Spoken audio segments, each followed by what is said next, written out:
Well, when it comes to the political terrain in Nigeria, this day, the 12th of June, remains a day for Nigerians and a day we will indeed celebrate democracy. One day we can't but not mention is MKO Abiola. Beyond the political terrain in this country, he was not just passionate about sports, he invested greatly in sports. Football was indeed huge. Taekwondo was also one of them. But we'll be talking to someone shortly who worked with MKO Abiola during his 8 days when it comes to sports.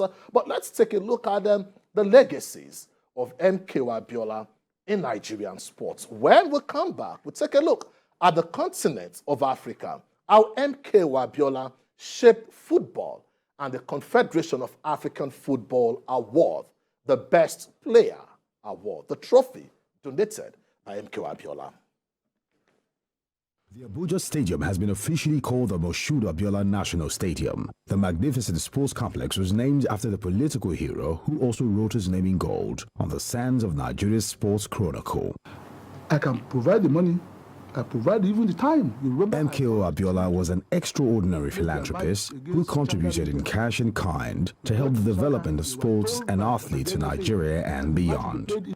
His involvement earned him the award of Pillar of Sports in Africa in 1980 when the then African Sports Journalists Union, ASJU, conferred the honor on him. He was inducted into the African Football Hall of Fame in 1992 when he was honored by the Confederation of African Football, CAF, with an award of Order of Merit in gold. Abiola was someone whose activities cut across many spectrum of sports.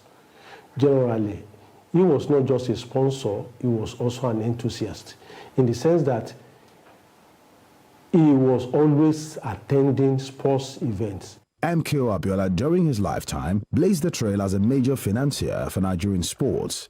His devotion and passion for sports and humanity made many sportsmen and women beneficiaries of his educational and training scholarships, regardless of their tribe and creed. Anytime a Nigerian team traveled out, he was always reaching out to them, rewarding them financially, motivating them financially, and he did these things in such a way that his interest cut across all the social, cultural aspect of Nigeria.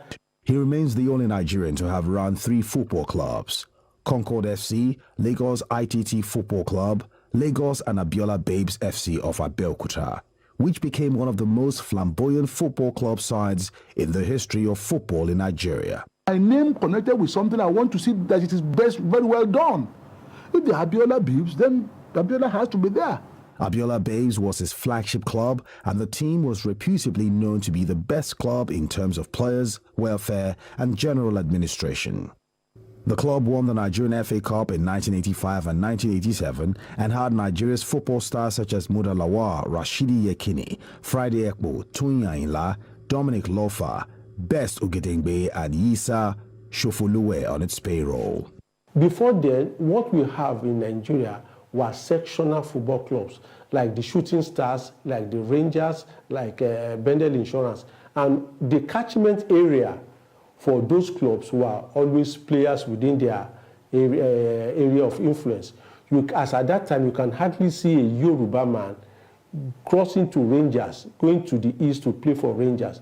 And at the same time, you hardly see an Igbo man coming to the west and say he was playing for a popular club like the then IICC Shooting Stars. But Abiola erased that. When he set up the Abiola Babes, he got players from all over Nigeria.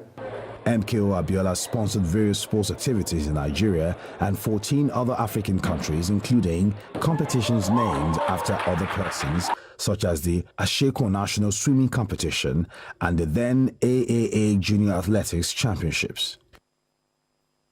Unknown to many, the late Abiola was an athlete who won the All Nigeria School Athletics Championship and the middleweight amateur boxing title as a teenager. He rendered such tremendous support to boxing that the International Amateur Boxing Association, AIBA, made him a member of its World Business Commission. Abiola chaired the committee that raised funds for Nigeria's participation at the Los Angeles Olympics in 1994. He also led the Presidential Monitoring Committee that works to improve facilities, leading to Nigeria hosting the World Youth Championships in 1999. He donated the CAF Cup trophy in 1992 and was the sole sponsor of the African Footballer of the Year award until his death in 1998, when CAF had to seek corporate sponsorship for the event. The Abiola CAF Cup that he donated, I was the one who did the design. The original African Footballer of the Year trophy, which he donated in 1980 and got damaged, and because I was organizing the event for him, at least for 1990 and 1991. The late MKO Abiola was an important figure to African sports development, and his absence left a vacuum left yet to be filled many years after his demise.